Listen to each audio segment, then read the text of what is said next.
Hello, I'm Damon Grossman with my co-host Melissa Murs. What you're about to see is the culmination of a year's work on the official news magazine of Norman High.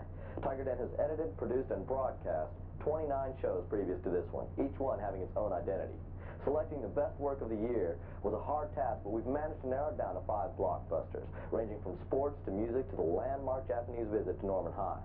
Michael Talbot's feature on the visit to Norman tells us just why they chose Norman over anywhere else in the nation.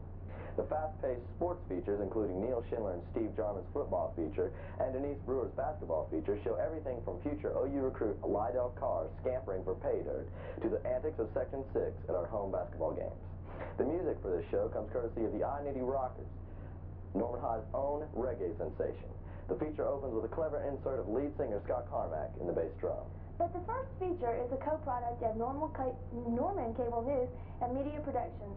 Earlier this year, Damon, Byron Baker, and Denise Brewer were the talent on a live show at the Norman Cable News set. The news from that show is typical of this year at Norman High. The last 9 weeks of school are going to keep students busy with finals and graduation, but for those students who are involved in Norman High School clubs and organizations, trips and contests, Norman High School Choir, directed by Jonna Johnson, will be going to Edmond today to compete in Class 4 and 5A state contests. The choirs have also been working up 6 pieces to take to the American Music Festival in Nashville, Tennessee on April 25th through the 29th. Band, directed by Dennis Smith, will be going to Stillwater to compete in the state solo and ensemble contest and district band contest. The competitive speech squad, coached by Betsy Ballard, will be going to Edmond on April 6th to compete in state contests. They will also be going to Forensic League district contest on April 18th, 19th, and 20th in preparation for Forensic League Nationals. The comp speech team is also preparing their season closer, a group of 6 original plays written by Aegis English students. These plays will be performed for the public on May 3rd in the Norman High School Auditorium. Good luck to all of these students in their creative efforts. Byron? Well, Denise, the annual junior-senior prom is not far away. The yearly gala is scheduled for Saturday, May 12th from 8 p.m. to 12 a.m.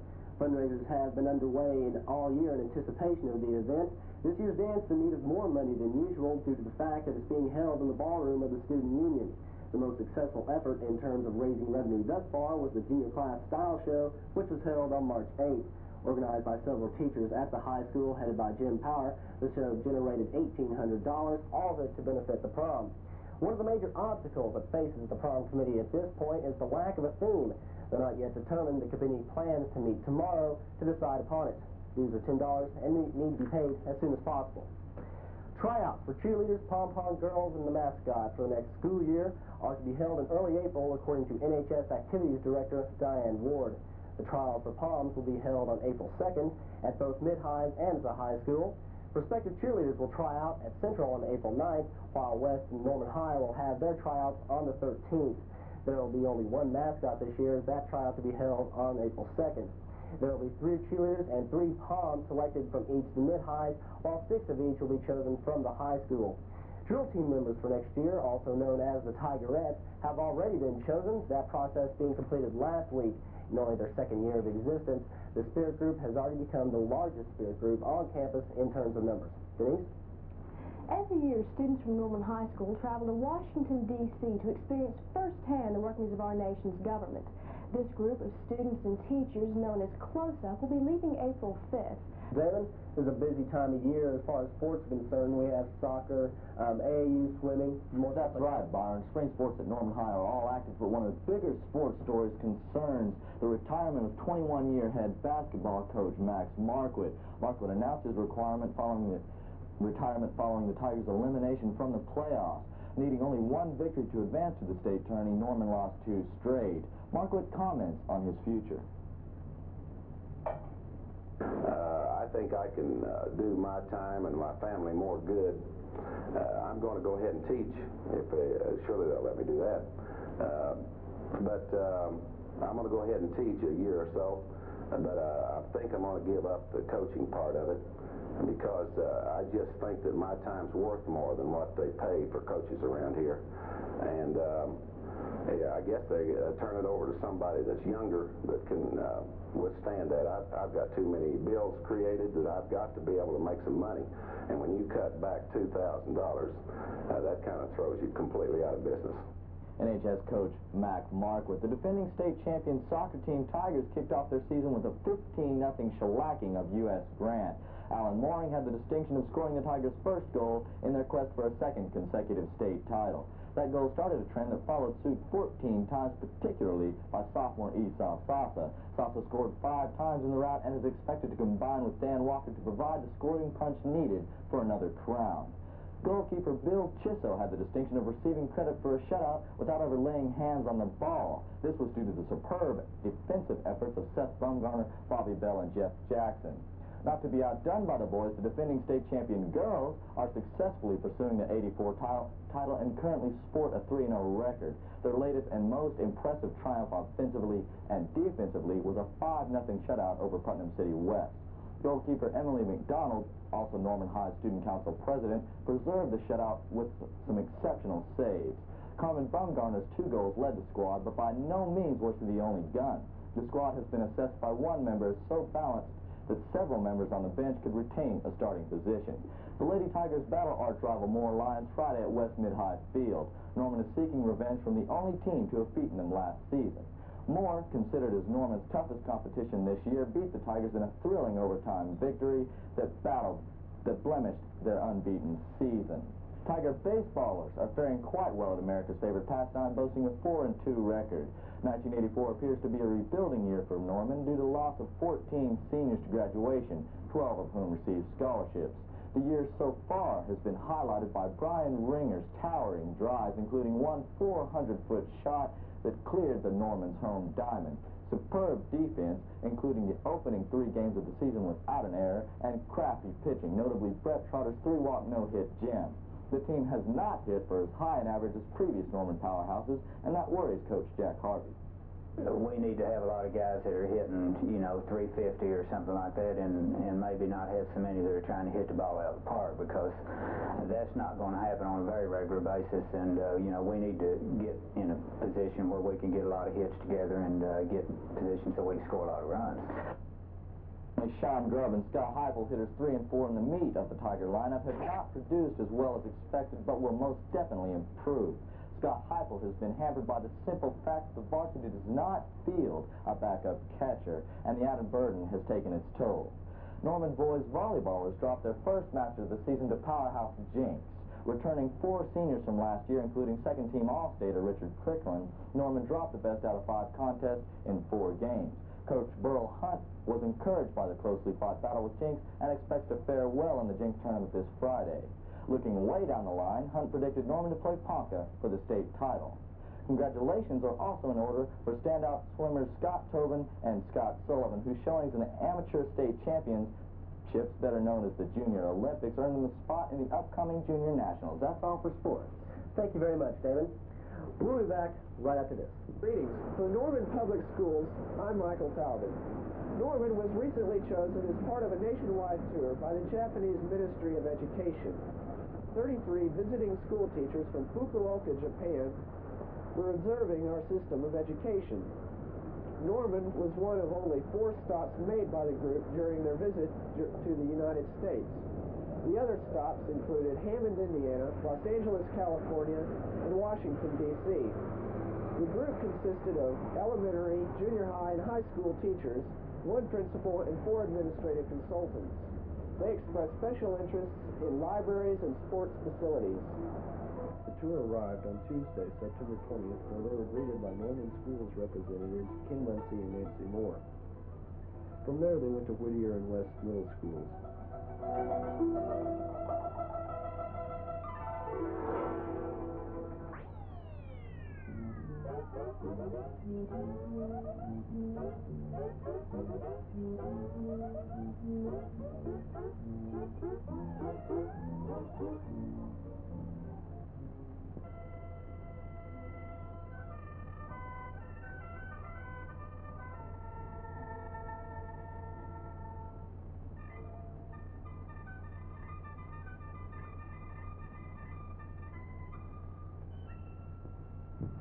Our friends from Japan were also present for the official opening of the Norman High Library.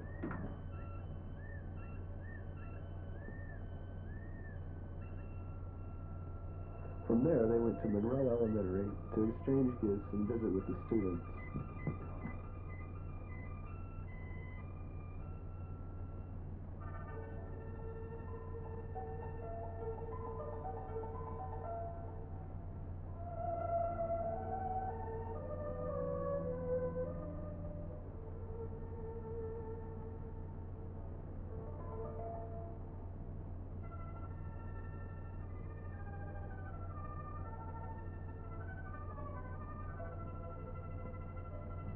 Their final stop was back at Norman High, where they toured the school.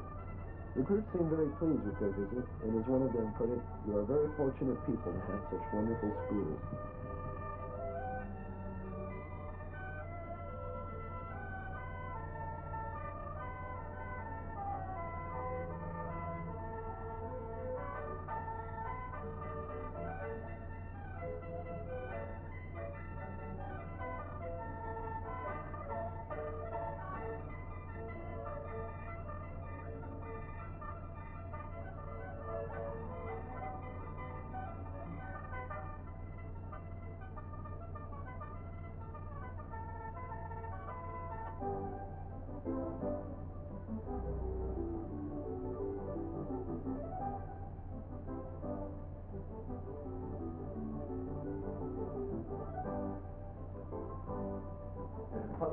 I'm here with Zamgo.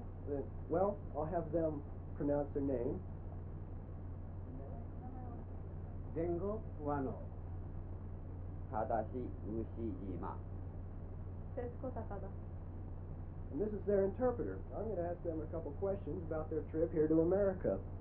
Why did you all choose Norman to come and study? 今回の日程でどうしてノーマンというふうな土地を選ばれたわけでしょうか。福岡県日本の国から毎年先生方の視察団を出していますが、ワシントンとかシカゴは以前に勉強させてもらったことがありますので、初めての土地のこちらの方にお邪魔したわけです。特に福岡県というのは日本では大都会ではないわけですね。どちらかといえば田舎の方ですから、そういう意味で似通ったこちらのノーマンの方を勉強しに来ました。The prefecture of Norman is sending a group of teachers every year to America to study American school systems. And this year, prefecture of Fukuoka, they chose Norman because Fukuoka is not a big city, not a big place. And they think Norman is not very big, but they think there is something common between Fukuoka and Norman. Oh, they had something common in their size, so they chose Norman because they felt it was about the same size as Fukuoka? Right. They sent teachers to Chicago and Washington already, and they want to see the somewhere not very big. Well, thank you very much for being here. It's really been nice following you all around and observing you and you observing us. Thank you very much for being here. For the Norman Public Schools, I'm Michael Talbot.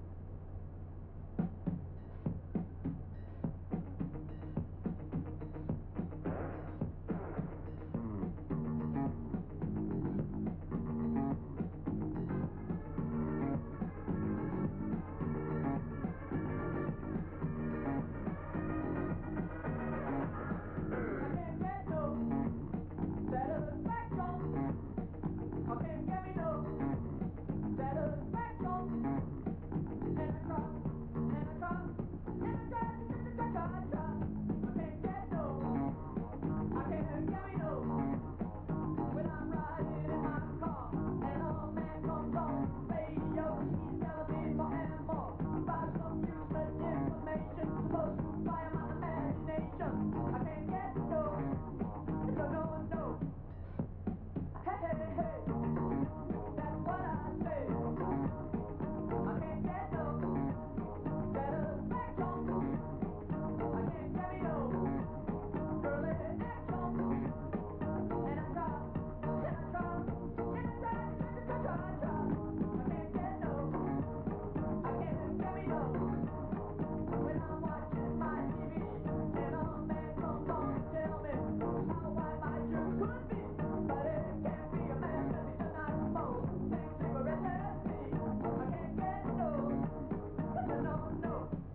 1983 homecoming prince is Jim Lack.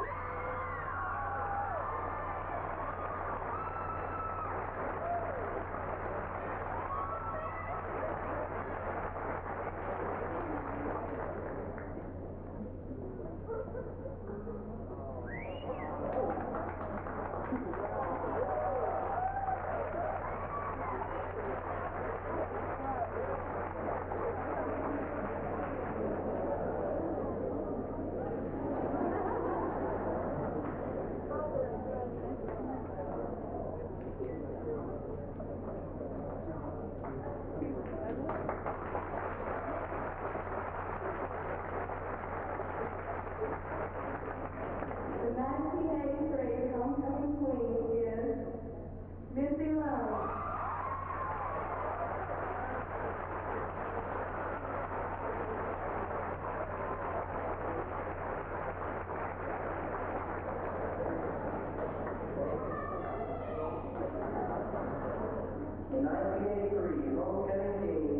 Mr. Nathan Paul.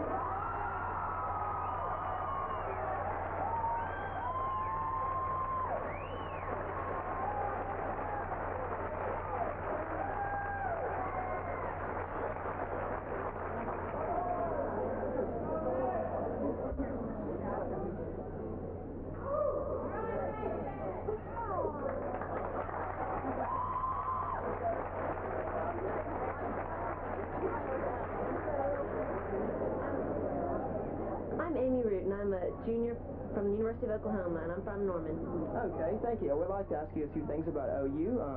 One of all, how did you get into the school?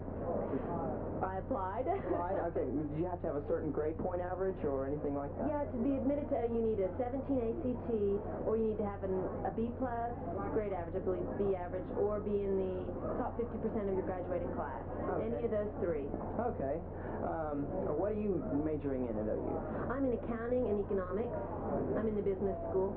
Tell us a little bit about that.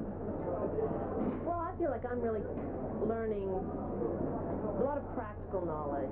I'm going to be able to get a job when I get out of school, and I'll know a lot about business situations.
course, their records. The classic Barry Manilow. He sings real good, you know. He's got some new songs and stuff. Oh, yeah, it's got Rhythm and Leaf on it. All right. But there's some other ones I want, too, like the new Lionel Richie album, All Night Long. That's a great song. I think it's on there, too. Yep, it is right there. Let's see, what else can I find? Gotta be something. Oh, yeah, paintings from Norma Brown. You know, she went to Scotland and did some really pretty seascapes. I'd like any of them. Let's see. I guess maybe if I have to pick one. Yeah, that one. The one on the bottom. It's really pretty with all the rocks, and I wish I could go to Scotland. Hey, Scotland maybe? Now we're moving to clothes. My wardrobe's a little bit thin this time of year as always. Time to stock up. Argyle. Long enough?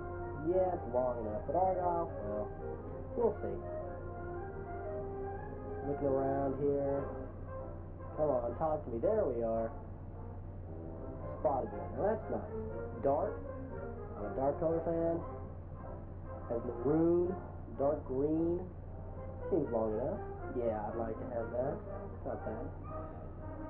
And now, the greatest thing to have, besides the Corvette, Santa, I want the overcoat. Look at that. I wear a size 42, just in case you didn't know. Unbuttoning it there. The tan one is really what I want. I wouldn't mind gray, but I want tan. That's really what I want. There we go.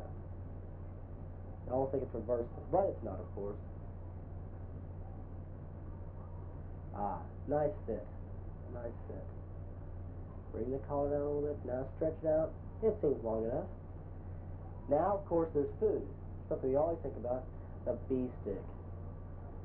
Love Hickory Farms beef stick. Those are sweet. I wouldn't mind having that. Cheese, meat and cheese. The classic tradition at Christmas for everyone. I know you do it too, Santa. Christmas tree-shaped cheese? I don't know.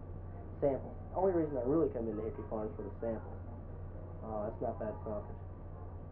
Today, I'm talking with Joanne Ray. Joanne is the captain of the new drill team, the Tigerettes at Norman High. The Tigerettes were just formed this year, and now we'll talk to Joanne. How are you today? Are you doing okay? Mm-hmm. That's a lot.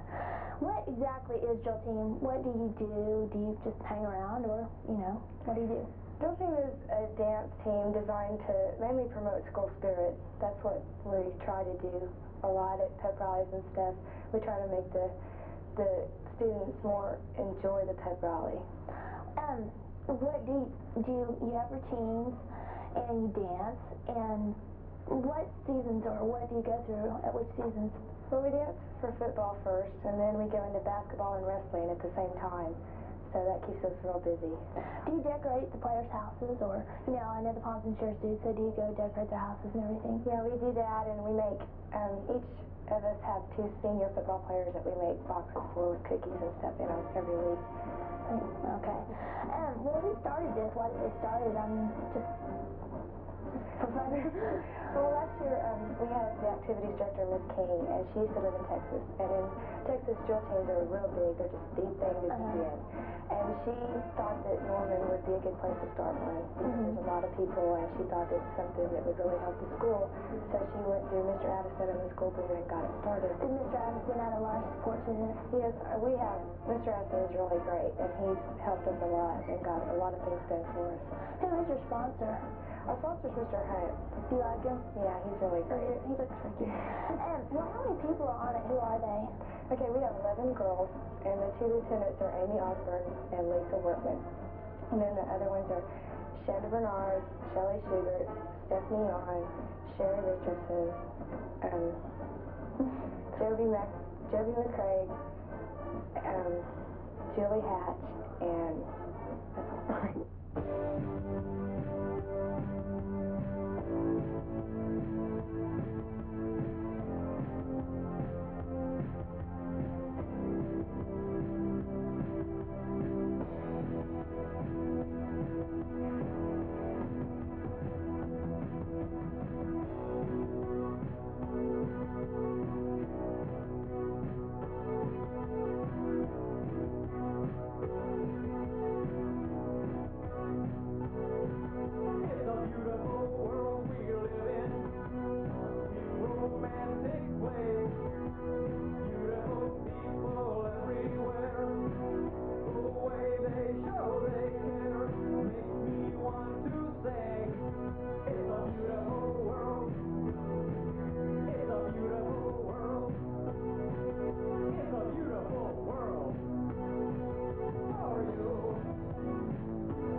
Hi, I'm Cindy Smith here with David Shields. David, welcome to Tigerette.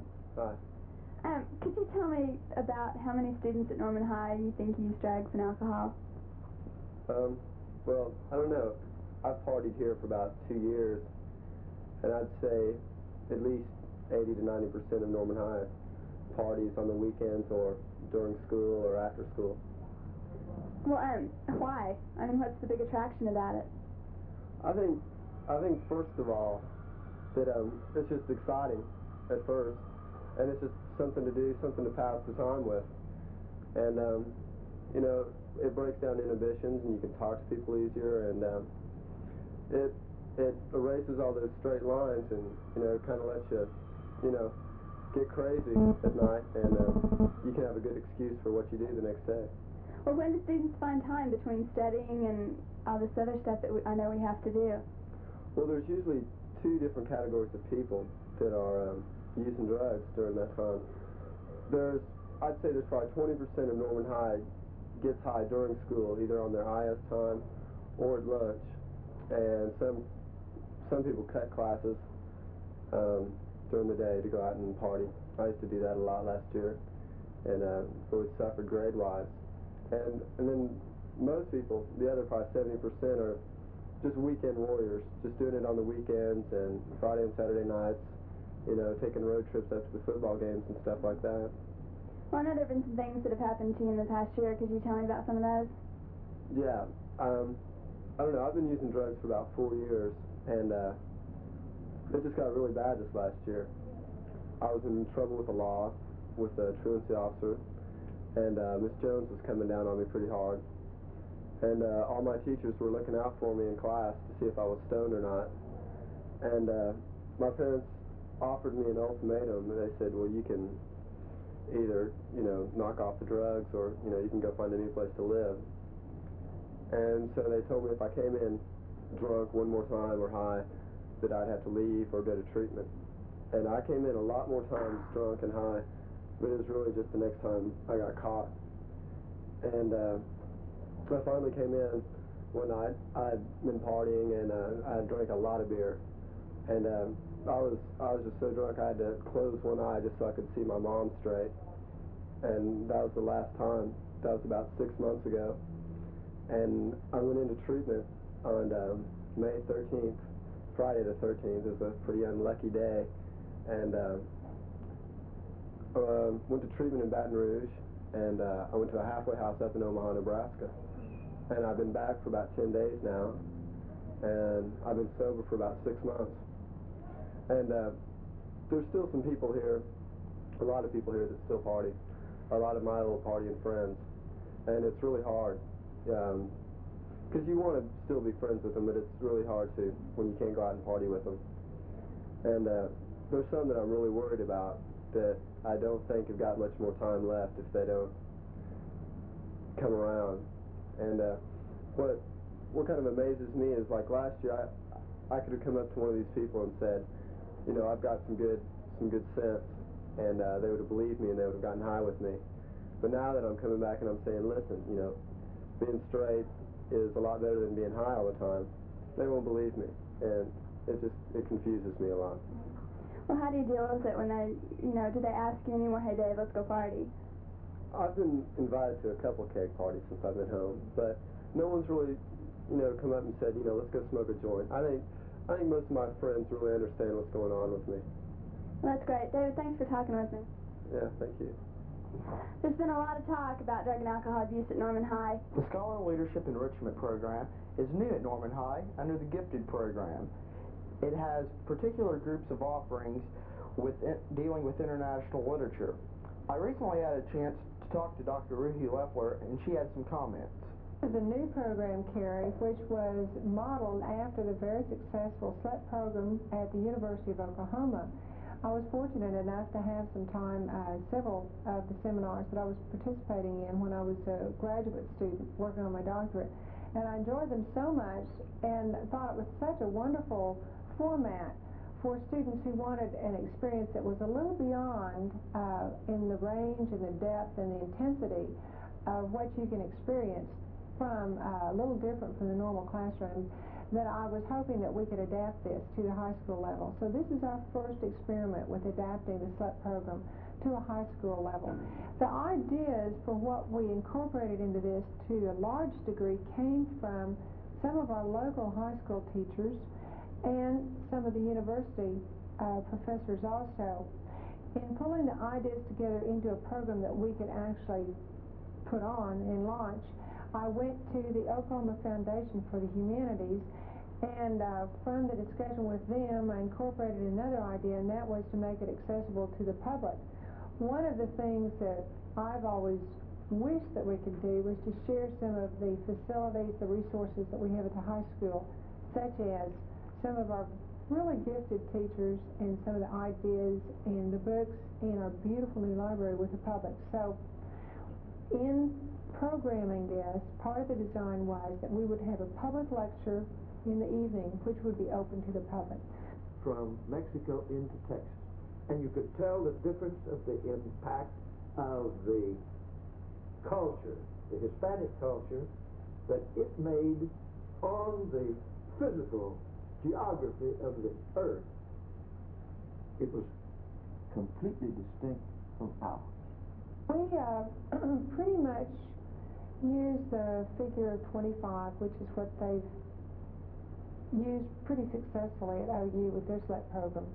Sometimes it's a little under that, and we had one over it in one of our programs, but 25 is a good number for a seminar when everybody is committed to a certain amount of pre-reading, which they did have in our past seminar. There were 6 books that they read either in entirety or partially, and to a commitment to a discussion.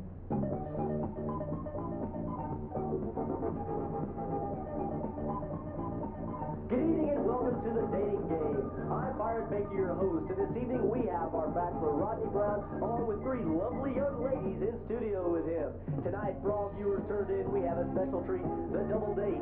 Along with Rodney, we have our bachelorette Terry Rice. But first of all, we go to traits about our first contestant, Rodney Brown. Rodney is a senior at Norman High School and plans to graduate at the end of this year. Rodney is heavily involved in the Model United Nations and is a diplomat from Libya. Rodney also aspires to help all of mankind and was elected Mr. Claus of 1983. Rodney enjoys getting into world affairs, but also finds time to have a fun night out with friends. Rodney tonight will be choosing from Bachelorette number 1, Bachelorette number 2, and Bachelorette number 3. Hi, everybody. Bachelorette number 1. I've always loved dogs. If you were a dog, what breed would you be and why? An Afghan hound, because that's what kind of dog I have. Okay, good deal. Thank you. Bachelorette number 3. I love to travel, and if you could go any place in the universe, where would you go and why? Hawaii, because I like hot weather. Fun there. Oh, okay. Bachelorette number 2. If you had to choose between dining at the Town Tavern and Legends, which would you choose and why? Legends, I like their food better than Town Tavern. Oh. Thank you. Bachelorette number 3, describe what you see in a rainbow. I know I enjoy them. About 4 or 5 different colors. Wow.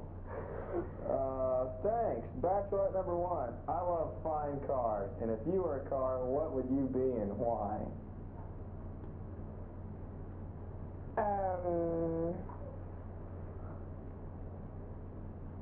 I don't know. I've never thought about it. Yeah. Thanks, Bachelorette number 2. Old movies are a favorite hobby. What is your favorite oldie and why? Who are you talking to? I believe Bachelorette number 2. Oh, I don't know. Good grief. Looks like it's time to have to choose one. That's right, Rodney. It's time to choose from these 3 lovely bachelorettes. Is it number 1, number 2, or number 3? We'll give Rodney a moment to decide.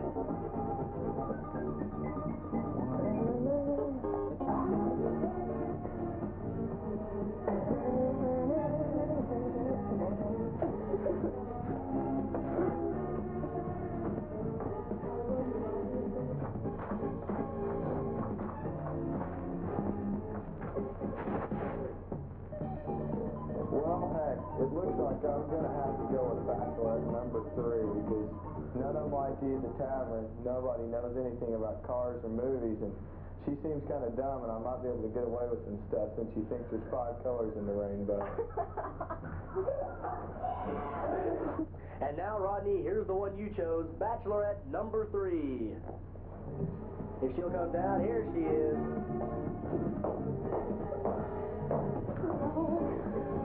We hope you two have a great time, and thank you for being on the dating game. All right, and now for a short commercial break.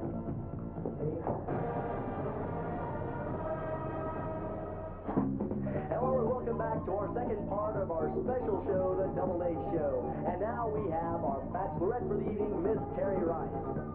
Terry is a junior planning to be a senior. Terry enjoys her turbo-accelerated car, loud but tasteful music, and evenings with friends. Terry also is a sports enthusiast and enjoys jogging. Tonight, Terry will be choosing from Bachelor number 1, Bachelor number 2, and Bachelor number 3. Hi, everyone. Bachelor number 2. I really like music a lot, and I would like to know if you would prefer the Pointer Sisters or Judas Priest, and why would you prefer that one?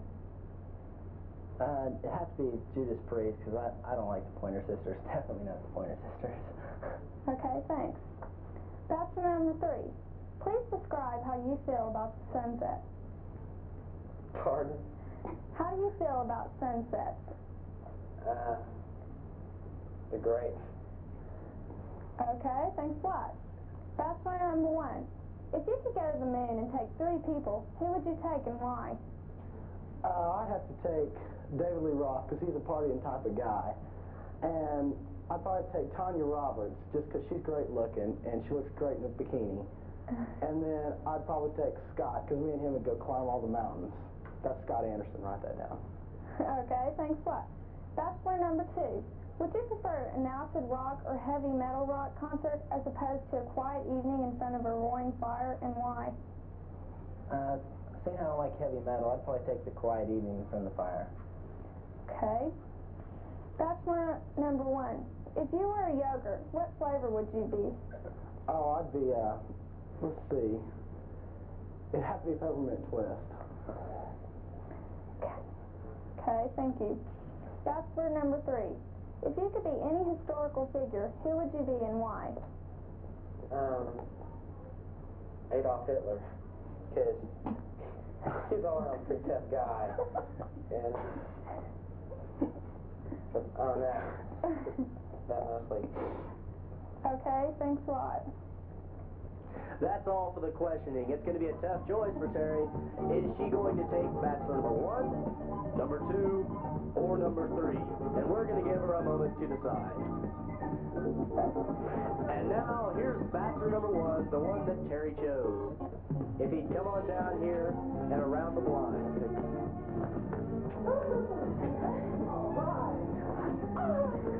Aren't these two a lovely couple? Yes, we're glad to have these two as winners. And for their prize and the couple before them, they're going to get a night out at the Town Tavern, and they're going to go play video games and stuff until about 3 or 4 o'clock in the morning. Thank you, two, for joining us this evening. This is your host, Byron Baker. Good evening. Hi, I'm Steve Jarman, and with me is the French Club President, Sarah Penn. Hi, Steve. How long has the Mardi Gras tradition been going on at Norman High School? This is the 7th annual Mardi Gras. Do you anticipate this one to be the best one? Of course. Every year we have to learn from our mistakes from last year, so this one's got to be the best. Is the Mardi Gras just for fundraising, or is it for fun? Well, the French Club uses it to raise money for the French Club scholarship that we give each year, but we use it for fun also. The scholarship, how does that work? Well, every year $300 is given to a boy and a girl outstanding French student who's going to continue with their French in college. Okay. Well, is it just for the French Club, or can other clubs participate? Any club can participate, and they use booths to sell whatever they want for fundraising for them. Well, what all clubs are going to participate this year? Well, of course, the French Club of Norman High, French Club of West and Central, all the foreign language clubs, art club, POMs, cheerleaders, and other clubs around. Also student council. Well, what kind of food booths are going to be set up? Well, for French Club, we're selling crepes and croque monsieur. Those are like kind of mashed. I don't know how to explain them. They're good. They're good. I can't explain them. Drinks, flowers are sometimes sold, and all sorts of food, and it's really good. Okay, well, I know there's a lot of preparation that goes into the Mardi Gras. What exactly? Lots and lots of hard work, lots of manpower. We have to, the cabaret dancers, the Can-Can girls, have been practicing for 4 months, getting ready for it, and we had cabaret acts try out, and they've been practicing for over a month.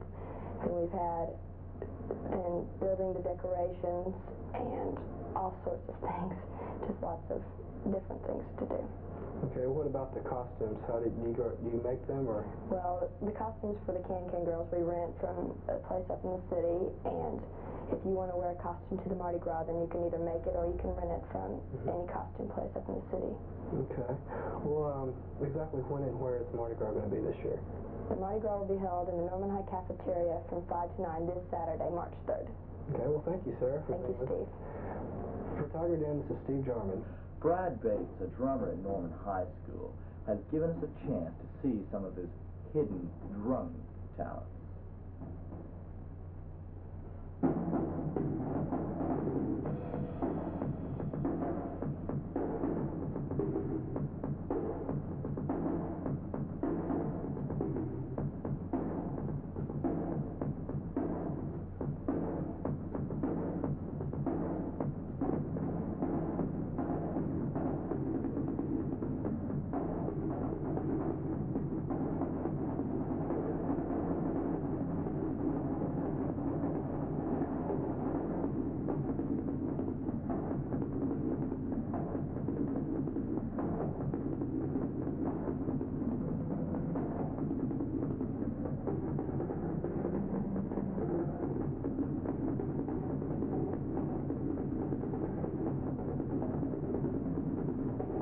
After Brad's performance, I had a chance to talk to him and ask him how he felt and why he wanted to play drums.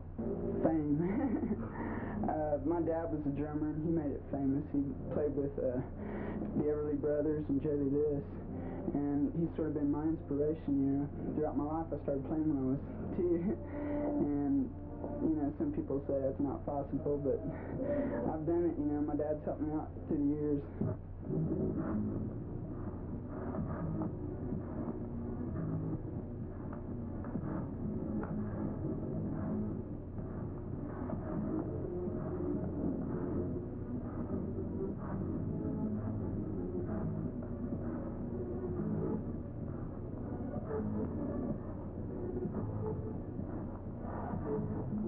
Anna Sasaki is a dual talented person in that she can use her body as well as her brains. I asked her which she planned to use in her career, her body or her brains. Interesting question. Well, I don't know. I've been thinking about medicine for quite a while, but then I've been also thinking about dance. And, well, like in my college years, I'm planning to go to Japan for my junior and senior year. And there I'm going to see if I can try to get some experience in dance, like in companies and stuff like that.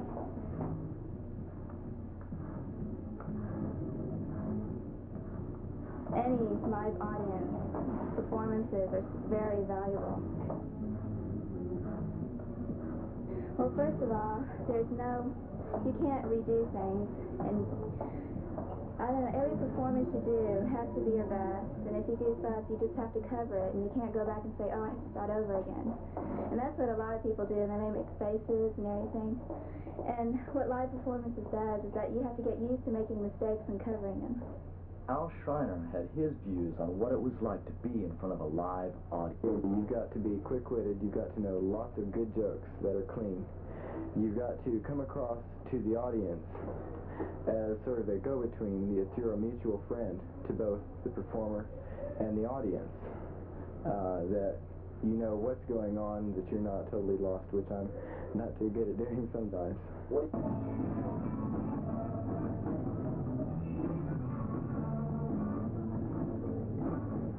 I caught up with Dan Hardick and asked him what he thought about last year's emceeing.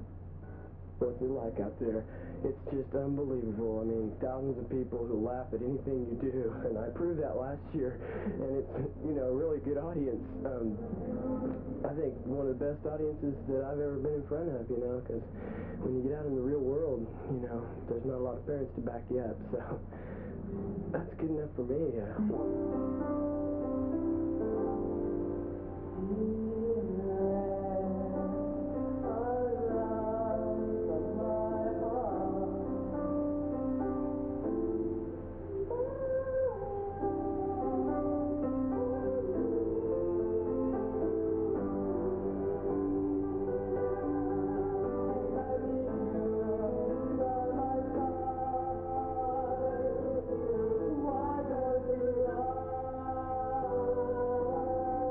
The main message I was trying to put across in all my music is the human quality.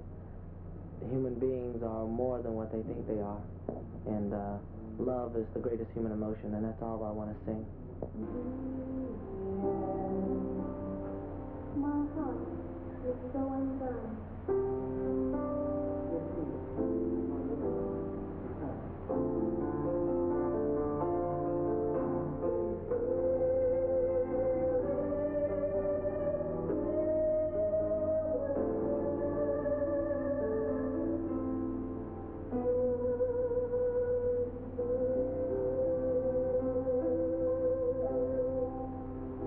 No, I do not read music.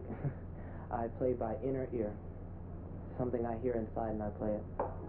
I'm going to take it as far as I can. It is something in me that it drives me, it keeps me motivated, and it's something I always want to do. Make my life out of it, because it is my life.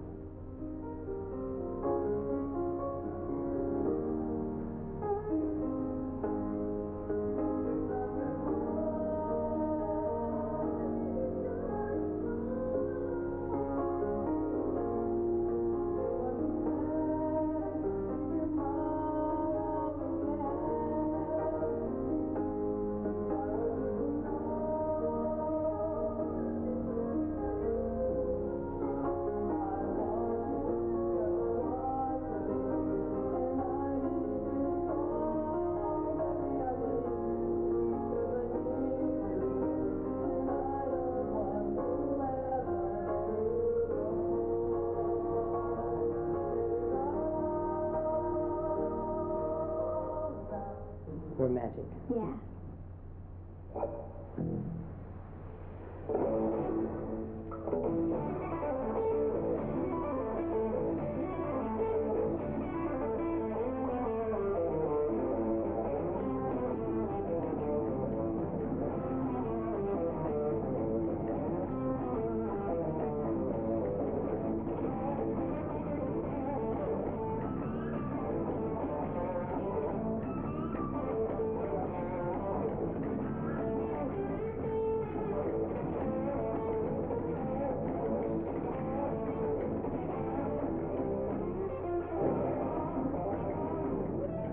station is just a feeling of where that most people in the music business who make it today are more concentrated on the business part of it, and they're not worried about how the music sounds and how the people react to it.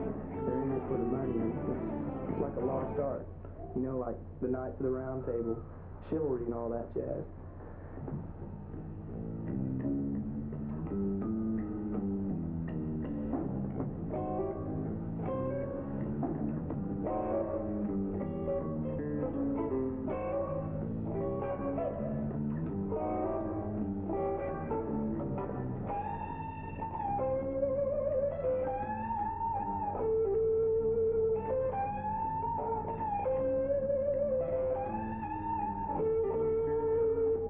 Terry Kim's poem, A Statement, presents something a little out of the ordinary.